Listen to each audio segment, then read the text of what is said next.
Thank you, Mr. Chairman, and thank you to our witnesses for your careers of distinguished service. The D.C. National Guardsmen are known as the Capitol Guardians, and we as members are only able to do our jobs in the days and months that followed January 6th because you stood guard over us as you did, and for that and for all of your long service, we owe you an enormous debt of gratitude, so thank you. I want to be clear, we're here today for a single reason.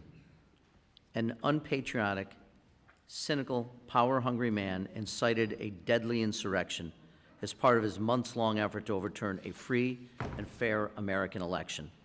We're here because of his lies about the 2020 election. It's hard to believe. It's frankly even hard to say, but it doesn't make it any less true. Yet many cannot bring themselves to acknowledge it, many in this room.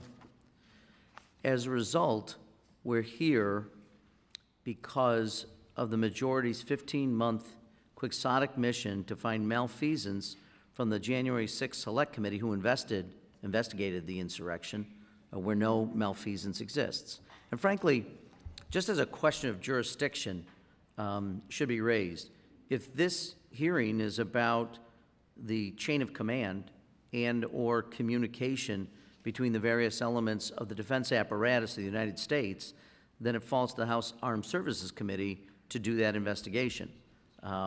They should be doing it, I do agree, but this is clearly not the venue for this to happen. I do want to address something at the outset. There is a notion that persists that President Trump ordered or pushed for 10,000 National Guard troops ahead of January 6th. It's been debunked repeatedly, and it's also a red herring, and here's why. As the chair has stated, a 1969 executive order delegated authority of the D.C. National Guard to the Secretary of Defense, who in turn delegated that authority to the Secretary of the Army. But the President of the United States ultimately sits atop the chain of command. What he did with the National Guard before January 6th doesn't matter compared to his actions, or I should say inactions, on the 6th of January itself.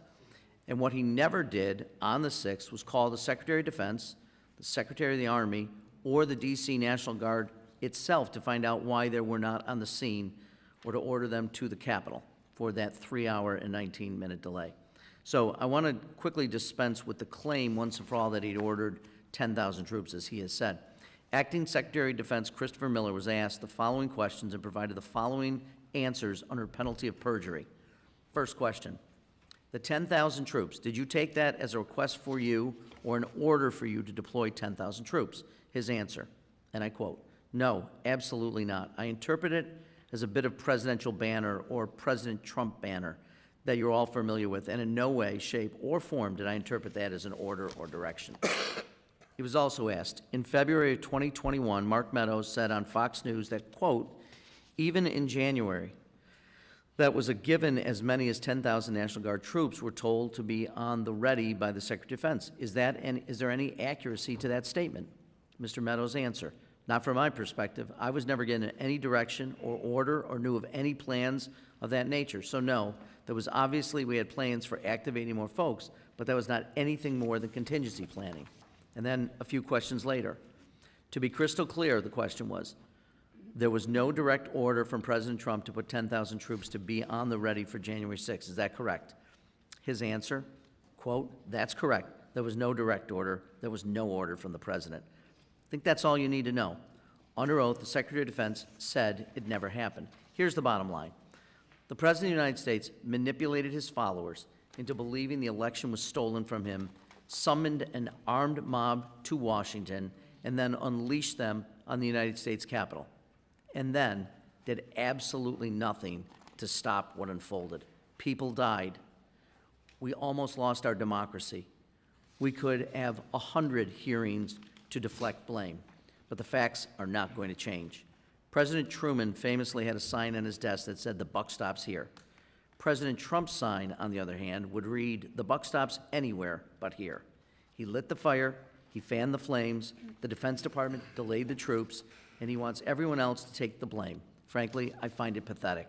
I agree with Senator Mitch McConnell, who said former President Trump's actions preceding the riot were a disgraceful dereliction of duty. Former Speaker Kevin McCarthy said Trump bears responsibility for his actions, no ifs, ands, or buts.